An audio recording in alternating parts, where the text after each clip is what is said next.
Assalamualaikum warahmatullahi wabarakatuh. Alhamdulillah dalam kesempatan ini kita bisa bertemu lagi ya dalam mata kuliah keperawatan medikal bedah 2. Kali ini kita akan melanjutkan pertemuan kemarin tentang gangguan rasa nyaman karena patologi dari sistem imun. Ini masih terkait konsep dari sistem imun ya. Kemarin telah dijelaskan bahwa sistem imun ini merupakan sistem pertahanan tubuh ya, yang bisa membentengi tubuh kita atau tubuh manusia khususnya dari agen-agen internal maupun eksternal yang bisa mengganggu homeostasis atau keseimbangan dari proses tubuh. Ya. Nah, faktor-faktor dan kejadian yang bisa mempengaruhi tingkat sistem imun ini yang pertama adalah faktor infeksi. Ya, adanya infeksi tentunya akan merangsang atau menstimulasi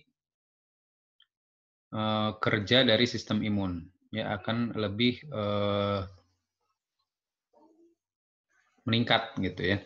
Nah, infeksi ini mungkin kita ketahui bahwa infeksi ini adalah masuknya mikroorganisme ke dalam tubuh manusia, gitu ya. Apakah hal itu menjadikan suatu masalah gangguan kesehatan ataupun tidak, gitu ya. Nah, infeksi tentunya adalah masuknya agen asing, ya. Jadi agen asing itu adalah agen yang tidak normal masuk ke dalam tubuh kita. Nah, ini akan merangsang proses imunitas tubuh kita, ya.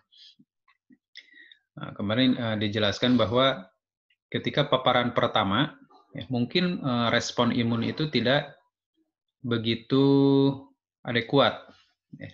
Misalkan seseorang baru terpapar virus cacar misalkan ya untuk pertama kalinya, maka respon tubuh itu tidak akan begitu hebat gitu ya merespon ini virus ini. Karena kenapa? Karena belum adanya memori ya. Memori dari imun ini terhadap jenis virus tersebut. Nah, baru misalkan suatu saat terjadi paparan lagi untuk yang kedua, ketiga, atau seterusnya, maka respon tubuh itu akan lebih adekuat dan proporsional di dalam menghalau gitu ya infeksi dari virus tersebut. Seperti itu. Ini mungkin konsep yang diterapkan ketika imunisasi ya atau vaksinasi gitu ya. Jadi vaksinasi itu adalah intervensi atau upaya sadar gitu ya, sengaja agar tubuh seseorang itu terinfeksi oleh suatu jenis mikroorganisme tertentu gitu ya, baik itu bakteri ataupun virus dan sebagainya. Dan harapannya di masa depan itu apabila terjadi paparan yang kedua, ketiga dan seterusnya, maka sudah ada sel memori di situ ya, sudah ada memori terhadap jenis virus atau mikroorganisme tersebut, sehingga respon imun itu akan lebih proporsional gitu ya. Nah, jadi artinya proporsional itu tidak kurang ataupun juga tidak berlebihan ya. Nah, apabila berlebihan, nah itu disebut dengan alergi ya. Nah, atau kalau kurang berarti imunokompromis ya, kurang adekuat gitu. Kemudian faktor yang selanjutnya adalah adanya alergi. Ya, alergi ini merupakan respon imun yang tadi hipersensitif ya. Jadi berlebihan terhadap suatu agen alergen ya. Gitu. Contoh dari alergi misalkan bisa dari faktor eksternal ataupun pemicunya ya dari faktor internal di dalam tubuh kita sendiri. Faktor eksternal seperti benda-benda yang sifatnya sebenarnya tidak berbahaya sebenarnya ya, seperti debu, bulu kucing misalkan, atau cuaca dingin, ya, ataupun jenis-jenis makanan tertentu yang mengandung protein tinggi biasanya. Nah, itu bisa memicu respon imun yang berlebihan terhadap alergen tersebut yang sebenarnya dengan metode simpel saja ya, pertahanan tubuh yang simpel saja itu bisa diatasi pada orang-orang yang tidak alergi gitu ya. Ya, misalkan seseorang alergi terhadap bulu kucing ataupun debu. Ya, dengan mudah sebenarnya bulu atau debu itu bisa menempel pada sekresi ya, sekret dari saluran pernapasan dan itu bisa dikeluarkan lewat batuk ataupun bersin kan gitu ya. Tidak berbahaya sebenarnya gitu ya. Ataupun faktor-faktor internal ya misalkan kecemasan, marah, ketakutan gitu ya. Nah, itu bisa merangsang dari respon imun, akan tetapi respon imunnya itu berlebihan ya, sehingga bisa menyebabkan gejala klinis gitu yang berat gitu ya. Seperti tadi kan asma juga sebenarnya bisa dipicu oleh faktor stres ya, psikologis gitu ya, marah gitu ya. Pada orang-orang tertentu itu ada semacam itu faktor pemicunya. Kemudian kelainan autoimun. Nah, ini penyakit autoimun ini khas ya, di mana faktor internal yang justru menyebabkan respon imun yang berlebihan tersebut gitu ya. Pada penyakit autoimun ini jaringan atau sel normal itu dianggap sebagai jaringan yang abnormal gitu ya. Jadi jaringan tubuh kita sendiri itu dijadikan sebagai musuh oleh sistem imun ya. Contohnya pada penyakit yang nanti mungkin akan kita bahas yaitu penyakit lupus ya, SLE. Nah, itu pada penyakit itu sistem imun menghancurkan sel-sel yang normal gitu ya. Justru bukan sel-sel yang mengalami misalkan kerusakan atau bentuknya yang tidak normal, fungsinya yang tidak normal, justru yang normal-normal itu dijadikan sasaran. Ini disebut penyakit kelainan autoimun. Kemudian penyakit neoplasma ya. Ya, mungkin konsepnya sudah dijelaskan bahwa sebenarnya tubuh kita memiliki kemampuan dalam mengenali sel-sel yang bekerja secara abnormal gitu ya. Jadi bisa memonitoring kondisi sel-sel jaringan di dalam tubuh kita yang bekerjanya itu tidak abnormal. Nah, apa yang bekerjanya abnormal gitu ya. Nah, kalau bekerja abnormal dan tidak bisa diperbaiki, ya tentunya ada proses perbaikan dulu ya di dalam tataran genetik. Kenapa sel itu bisa bekerja abnormal? Karena genetiknya ngaco gitu. Ya. Nah, itu bisa kita sel imun itu memperbaiki, yang memerintahkan untuk memperbaiki kesalahan tersebut, akan tetapi pada batas tertentu itu tetap saja tidak bisa diperbaiki.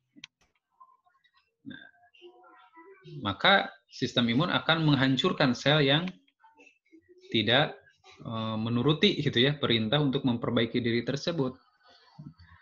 Nah, akan tetapi di sini karena sifat neoplasma itu sangat agresif sekali ya, pertumbuhannya, mutasinya gitu ya, sehingga kemampuan sistem imun itu tidak seimbang dengan agresivitas dari pembelahan sel-sel neoplasia tadi, sel-sel yang kanker tadi. Nah, akibatnya di sini seolah-olah sistem imun itu pada orang yang mengalami keganasan atau kanker itu tidak berespon gitu ya. Atau disebut imunokompromis tadi, adanya penurunan kemampuan sistem imun. Kemudian juga keadaan sakit kronis. Keadaan sakit kronis ini juga bisa mempengaruhi kemampuan sistem imun. Orang ketika terinfeksi mikroorganisme tertentu tadi ada respon dari sistem imun. Akan tetapi apabila sistem imunnya tidak adekuat, maka kerusakan jaringan itu akan terus berlanjut. Orang akan menjadi kehilangan cadangan fisiologisnya. Ya. Kemudian juga ditambah lagi dengan aspek psikologis. Ya, orang sakit kronis itu biasanya mengalami stres ya secara psikologis dan itu akan merangsang dari pengeluaran hormon stres namanya ya. Ya, hormon stres itu bisa glukokortikoid atau katekolamin ya yang justru berefek pada penurunan atau represi dari sistem imun manusia. Nah, itu akan memperburuk lagi ya keadaan sakit kronis. Makanya di sini juga keadaan sakit kronis bisa mempengaruhi tingkat kemampuan sistem imun. Kemudian juga riwayat pembedahan. Riwayat pembedahan di mana di sini terutama pembedahan yang berkaitan dengan kelenjar-kelenjar apa namanya? Getah bening ya. Nah, di situ kita tahu bahwa kelenjar getah bening inilah yang memproduksi dari sel leukosit ya. Apabila terjadi pembedahan di sana berupa pengerusakan misalkan itu jelas akan menurunkan juga sistem imun. Akan tetapi sebenarnya sistem imun memiliki kemampuan untuk mengkompensasi ya. Yang namanya kelenjar itu bisa memproduksi atau meningkatkan produksinya apabila dibutuhkan gitu ya. Misalkan akan ada terjadi kerusakan beberapa kelenjar getah bening, akan tetapi kelenjar yang lain itu bisa sebenarnya mengkompensasi. Kemudian juga imunisasi. Imunisasi juga di sini tadi ditujukan untuk memberikan paparan pertama ya pada suatu jenis mikroorganisme tertentu. Ya, apabila terjadi paparan selanjutnya, maka sistem imunitas akan bekerja secara optimal.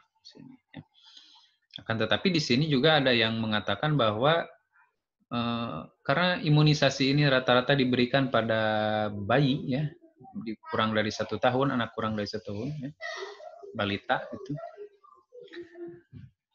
anak balita ya disebutnya. Ya maka ada yang mengatakan bahwa ketika usia kurang dari 1 tahun itu kemampuan sistem imun itu belum matur, ya, belum matang. Sehingga ketika dimasukkan vaksin, maka responnya pun bisa tidak adekuat gitu ya. Jadi tidak proporsional gitu. Karena sistem imunnya belum matur, maka reaksi sistem imun terhadap vaksin yang diberikan itu kadang terlalu berlebihan gitu ya. Jadi responnya terlalu berlebihan. Nah, ya ada juga penelitian yang mengaitkan bahwa imunisasi ini akan memicu reaksi alergi pada manusia atau resipiennya ya di masa depan. Tapi di sini banyak juga pengetahuan atau penelitian yang menolak penelitian tersebut ya atau hasil tersebut. Nah ini sebenarnya vaksinasi atau imunisasi itu juga trial and error ya, coba-coba gitu. Ya. Orang divaksin sama dicoba gitu ya. Orang tidak divaksin juga dicoba gitu ya seperti itu. Nah di sini kalau dari pandangan kesehatan kita harus mengikuti gitu ya, mendukung. Karena ada pemahaman di masyarakat imunisasi itu seperti inilah gitu ya, dihubungkan dengan faktor agama gitu ya, ada unsur babi dan sebagainya. Kemudian juga dari hasil penelitian merangsang dari hipersensitivitas di masa depan, penyakit degeneratif gitu ya. Nah itu kita sebagai tenaga kesehatan juga perlu lagi membuka-buka literatur ya, hasil-hasil penelitian yang berkaitan dengan imunisasi ini. Kemudian juga penggunaan obat-obatan. Ya, penggunaan obat-obatan juga di sini mempengaruhi dari kerja sistem imun. Ya. Obat bisa digunakan untuk membunuh atau menghancurkan mikroorganisme tertentu. Ya, misalkan obat-obat antibiotik, gitu ya. Antibiotik di situ akan sekaligus mengarah pada mikroorganisme yang ditujunya. Antibiotik itu ada spektrum luas, ya, ada spektrum sempit, gitu ya. Ya, kadang-kadang apabila penggunaan antibiotik jenis spektrum luas ini akan juga menghancurkan flora normal gitu yang ada di dalam tubuh kita. Ini penggunaannya harus dengan advice dari medis. Ya. Atau misalkan orang dengan penyakit tertentu yang mengharuskan dia mengkonsumsi obat-obatan yang sifatnya menekan dari fungsi sistem imun ini, gitu ya. Contohnya pada orang-orang dengan penyakit alergi, ya. Kemudian orang-orang dengan penyakit rematik, ya pada lansia. Nah itu kadang-kadang mereka itu istilahnya iatrogenik, ya. Jadi makan banyak obat, gitu ya. Orang semakin tua semakin banyak obat yang dikonsumsinya. Nah salah satunya bisa justru menekan dari fungsi imun tersebut. Contohnya pada orang dengan rematik, ya, rheumatoid arthritis misalkan, peradangan sendi, itu biasanya diresepkan obat-obat yang sifatnya steroid, ya. Misalkan dexamethasone, Dexa, ya, kalau masyarakatnya, atau hidrokortison, ya. Pokoknya yang son-sonan itu biasanya obat-obat penekan peradangan, jadi agar sendinya tidak radang. Akan tetapi di situ juga menekan dari fungsi sistem imun menjadi menurun akibatnya. Ya. Dan apabila konsumsinya dalam jangka panjang, itu justru bisa memudahkan infeksi-infeksi lain masuk ke dalam tubuh kita. Ya. Jadi mudah terkena infeksi. Jadi kalau ada orang yang misalkan sakit sedikit, minum Dexa, nyeri badan sedikit, minum Dexa, memang itu ya sembuh ya secara gejalanya. Tapi sebenarnya dia justru menurunkan fungsi sistem imun dia gitu ya. Akibatnya mudah terkena penyakit lain. Itu harus hati-hati ya pada lansia terutama di sini. Kemudian juga transfusi darah. Nah, transfusi darah juga terutama di sini transfusi darah yang sifatnya whole blood ya. Jadi produk-produk darah ya. Meskipun golongan darahnya sama, A dengan A, B dengan B, O dengan O, AB dengan AB gitu ya, tapi tetap yang namanya manusia itu memiliki keunikan tersendiri ya. Tidak semua golongan darah A itu akan kompatibel dengan golongan darah A orang lain gitu. Ini ada unsur-unsur individualis pada orang-orang tertentu sehingga bisa memicu respon imun ya. Apalagi misalkan yang ditransfusikan itu produk darah yang berbeda misalkan. Nah, ini akan justru membahayakan. Perbedaan transfusi darah misalkan golongan darah A dimasukkan ke golongan darah B itu akan mengalami namanya aglutinasi. Jadi trombositnya itu dia akan menggumpal dan akhirnya bisa menjadikan trombus dan bisa menyumbat pembuluh darah. Ya. Kemudian hasil pemeriksaan lab dan diagnostik lainnya. Ya, misalkan produk apa namanya order untuk memberikan atau memeriksakan diagnostik seperti sinar laser gitu ya pada ronsen gitu ya, sinar X gitu ya. Kemudian barium yang dimasukkan ke dalam pembuluh darah untuk mengecek adanya penyumbatan pada pembuluh darah tertentu gitu ya.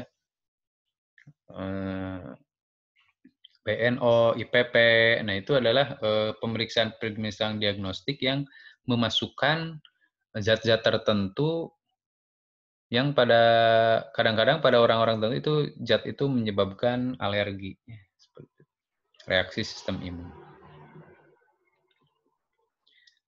Nah, pemeriksaan fisik pada pasien dengan gangguan imunologi ini, yang pertama adalah general ya, artinya pemeriksaan fisik yang umum ya, head to toe ataupun per sistem.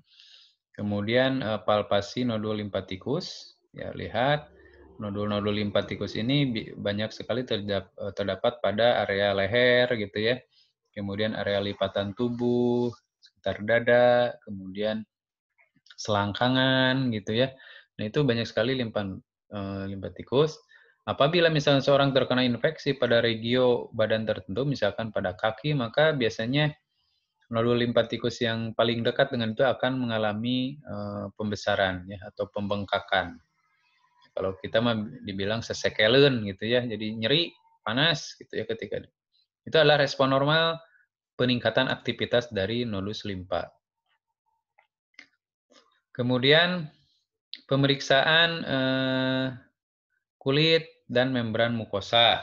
Ya, lihat apakah ada gejala-gejala yang berimbas pada kulit atau membran mukosa, misalkan pada penyakit lupus itu bisa mengalami namanya butterfly rash gitu ya. Jadi kulitnya menjadi kemerahan, ya, mungkin panas, gatal gitu ya akibat dari serangan sistem imun tubuh dia pada jaringan kulit semacam itu. Kemudian kita kaji juga riwayat alergi, gejala yang dialami dan variasi cuaca yang menyertai. Apakah faktor cuaca, faktor alam mempengaruhi timbulnya penyakit atau sebutnya eksaserbasi ya. Kemudian riwayat pemeriksaan, pengobatan yang pernah dan sedang dijalani. Kemudian adanya riwayat penyakit kronik dan pembedahan ya.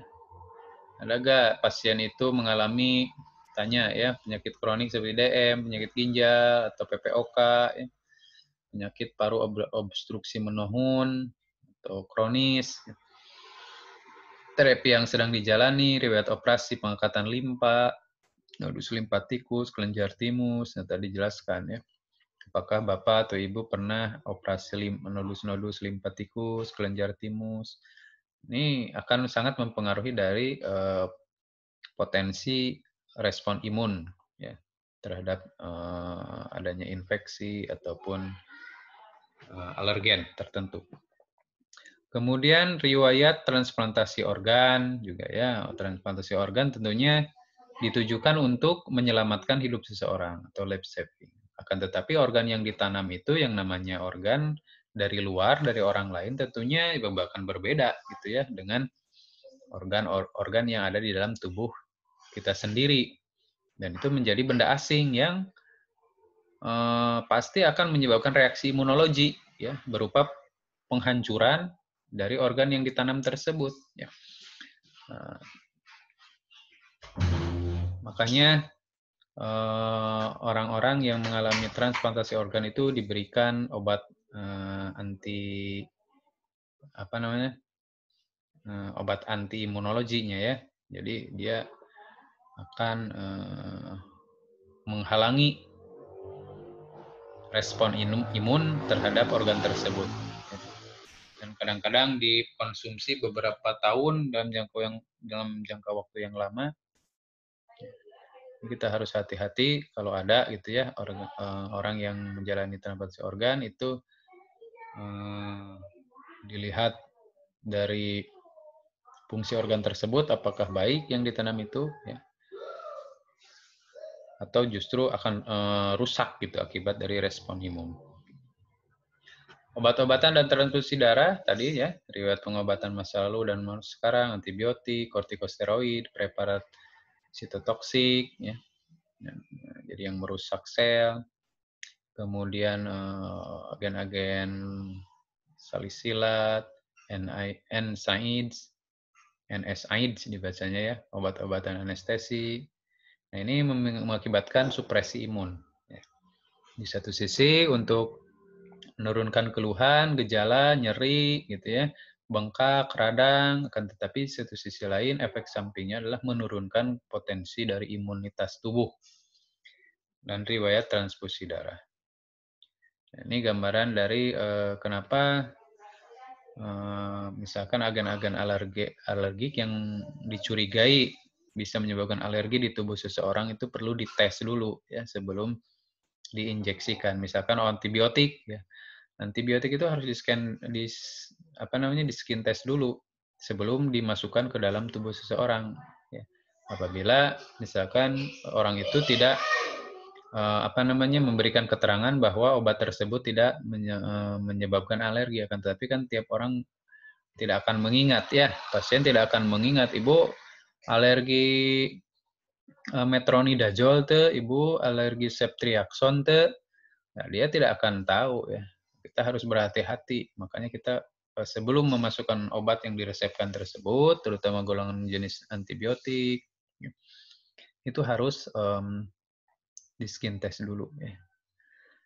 Nah, efeknya kalau terjadi alergi itu bisa sistemik, bisa berbahaya, bisa mengancam jiwa ya, bukannya menurunkan penyakit tapi juga malah merusak tubuh tersebut. Atau misalkan orang alergi terhadap alergen tertentu ya seperti debu, bulu dan sebagainya itu bisa diprovokasi istilahnya ya, ini diprovokasi untuk melihat apakah agen tersebut menyebabkan alergi atau tidak. Nah, ini contohnya tes tusuk dan hasilnya ya bisa dilihat. Ini misalkan ini histamin, kulit, bulu, cat, dog, horse, dan sebagainya ditempelkan atau dimasukkan. Ini lihat apakah ada alergi atau tidak. Ya. Biasanya kalau ada alergi itu dia akan menjadi merah di sekitarnya lebih dari 1 cm.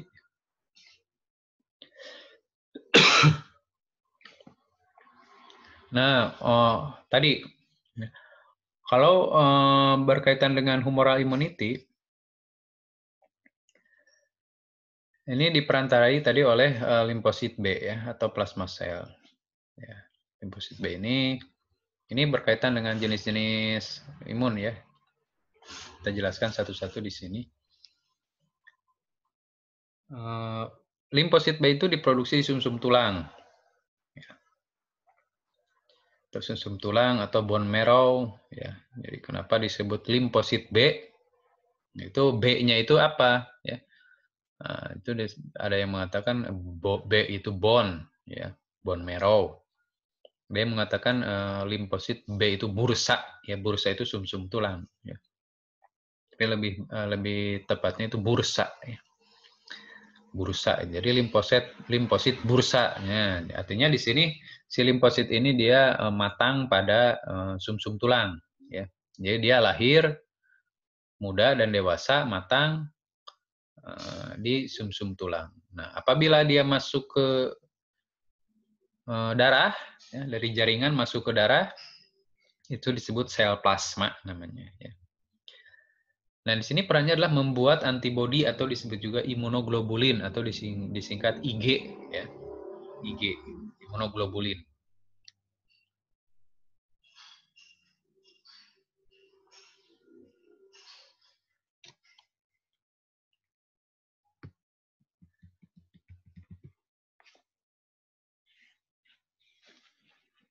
Kita lihat videonya. The humoral immune response is initiated by a macrophage, which takes up an antigen, such as a bacterium or virus, and processes it. The macrophage engulfs the antigen in an endocytic vesicle and partially digests it. Class II MHC proteins bind fragments of the antigen and transport them to the cell surface for display. A cell displaying such foreign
Jadi seperti itu ya. Jadi ketika ada mikroorganisme yang masuk ke dalam tubuh, maka sel itu akan menghancurkan mikroorganisme tersebut, dan fragmen-fragmennya itu akan ditayangkan atau ditampilkan di membran sel dia, gitu ya. Nah, ini sebagai agar si leukosit itu bisa melihat, oh di sini nih ada bendera nih, dia akan menghampiri, kemudian mengattachment dengan fragmen yang ditampilkan tersebut, dan nanti akan mengundang sel leukosit lain untuk datang ke area tersebut. Gitu. Nah, seperti itulah contohnya ya. Jadi sebagian juga ada yang merekam jadi sel memori dengan mengcopy dari fragmen mikroorganisme yang telah ditampilkan. Nah, antibodi tadi dihasilkan oleh sel B ya, adalah molekul protein yang diproduksi oleh sel B. Bentuk spesifik memungkinkan mengikat molekul tertentu. Artinya di sini antibodi ini spesifik untuk mikroorganisme tertentu ya. Jadi antibodi yang satu mungkin tidak cocok dengan mikroorganisme yang lain gitu ya. Jadi yang antibodi A harus dengan bakteri A gitu ya. Antibodi B cocoknya untuk untuk antigen B gitu. Jadi spesifik. Kemudian mengikuti tubuh dan merespon secara defensif terhadap adanya ancaman potensial tertentu. Di sini si antibodi ini akan diproduksi oleh sel B dan akan berkeliling, berpatroli gitu ya di dalam tubuh untuk apabila ada mikroorganisme serupa yang ada di dalam tubuh kita. Jenis-jenis antibodi ada imunoglobulin G, M, A, D, dan E. Ini secara molekuler bentuknya seperti ini pengetahuan saja. IgG adalah jenis antibodi yang paling umum dan banyak. Antibodi yang dapat melintas plasenta, mediator utama respon imun sekunder, pertahanan utama melawan bakteri, virus, dan racun. IgM disebut makroglobulin ya. Terbatas pada aliran darah saja. Antibodi pertama yang muncul sebagai respon terhadap kehadiran antigen dan antigen respon imun utama. Jadi IgM ini paling banyak di dalam darah. IgA itu antibodi hasil sekresi ditemukan di air liur, air mata, sekresi pernapasan, saluran pencernaan gitu ya. Jadi ini lebih ke cairan-cairan tubuh ya. Jadi air mata, air susu juga IgA gitu ya, bisa ada IgA-nya. Kemudian pertahanan terdepan dalam melawan bakteri dan virus. IgD perannya tidak sepenuhnya dipahami. Tingkat dalam serum rendah gitu ya. Konsentrasi tinggi pada sel B. Dapat bertindak sebagai reseptor yang memicu produksi antibodi lainnya. Ini memang IgD ini belum sepenuhnya diketahui gitu ya.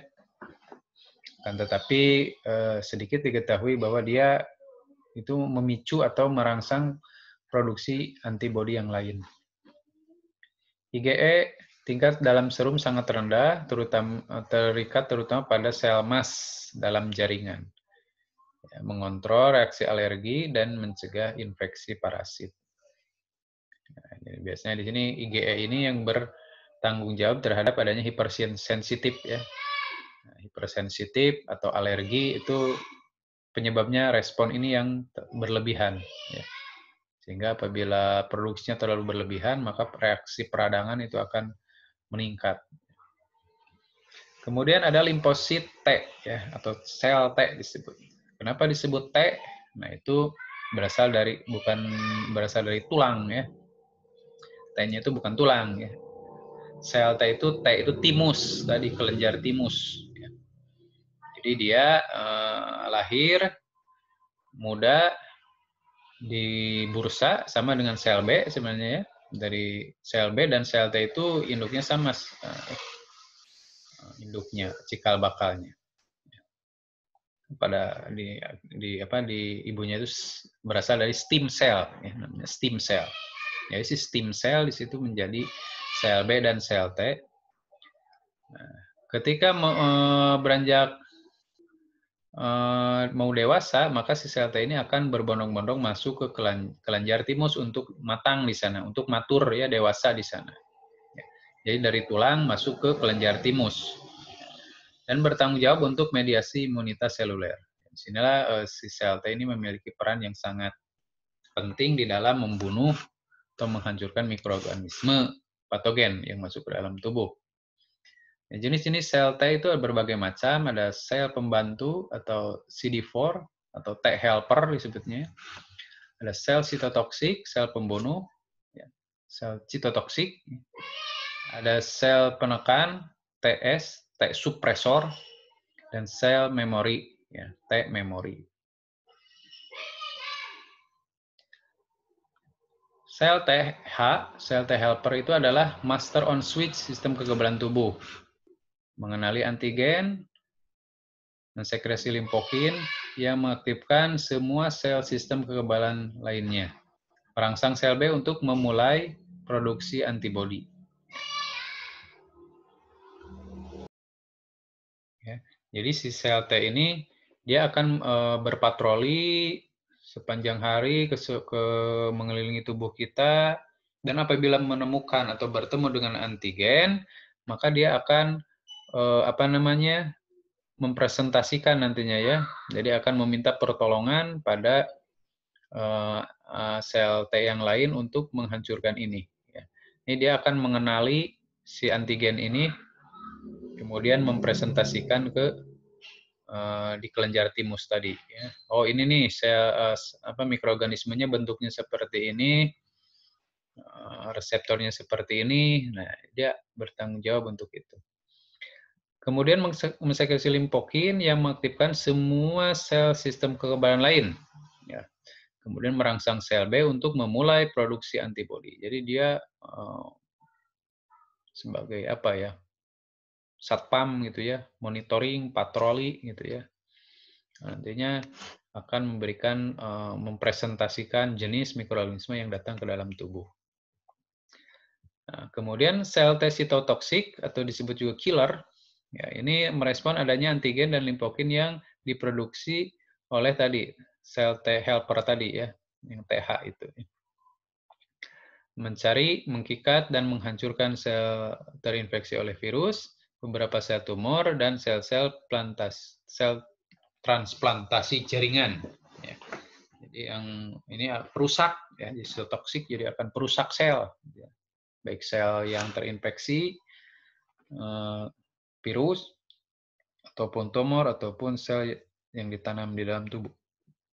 Dalam mematikan beberapa sel secara berurutan. Sel T suppresor atau TS itu mengaktifkan limfokin yang menghambat proliferasi sel B dan sel T. Nah, ini justru bukan merangsang untuk memproduksi sel T yang lain gitu ya. Sel T suppresor ini justru menghambat produksi sel B dan sel T itu sendiri. Ya. Kenapa ini bisa terjadi? Apabila misalkan dirasa bahwa respon imun itu sudah adekuat gitu ya, sudah cukup mumpuni untuk menghancurkan mikroorganisme yang datang ke dalam tubuh kita, maka untuk mencegah reaksi yang berlebihan, gitu ya, maka si sel T ini akan menekan atau akan menghentikan produksi dari sel B dan sel T. Itu tujuannya. Ya. Sehingga di sini si sel T ini sangat penting ya dalam mencegah terjadinya kerusakan jaringan yang lebih lanjut. Ya. Jadi respon imun ini memang bertujuan untuk menghancurkan bakteri, akan tetapi juga bisa menghancurkan sel-sel yang normal gitu ya, akibat dari pertarungan mikroorganisme atau antigen dengan, sel imun ini, ya. Apabila terus, berlanjut ya, maka akan rusaklah ya jaringan-jaringan yang, dijadikan tempat pertarungan tersebut gitu ya secara analoginya. Menurunkan dan mengurangi respon imun.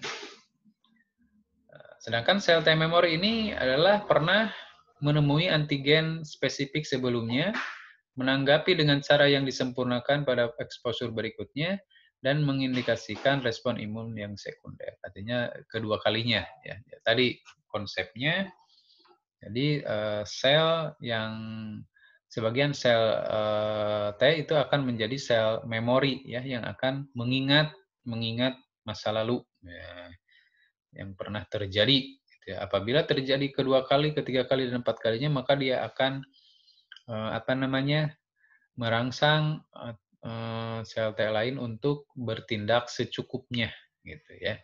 Gitu, dengan mempersiapkan senjata-senjata yang proporsional, tidak berlebihan dan spesifik. Oke, di sini ada tugas ya berkaitan dengan masalah kemarin sebenarnya ya. Jadi dari sistem apa integumen ya. Coba Anda buat makalah tentang herpes, dermatitis, morbus Hansen, sipilis, dan gonore gitu ya, dan psoriasis. Ini coba nanti pertemuan terakhir kita presentasikan ya, kalau ada waktu. Ini bisa nanti kita jadwalkan lagi ya presentasi kelompoknya. Nah, ini komponennya silakan dibaca saja. Silakan ketua kelas membagi kelompoknya atau KMB2 ya membagi kelompoknya. Nanti dipresentasikan pada saat yang nanti Bapak tentukan dulu ya, lihat jadwalnya. Terima kasih untuk kesempatan kali ini. Wabillahi taufik wal hidayah. Wassalamualaikum warahmatullahi wabarakatuh.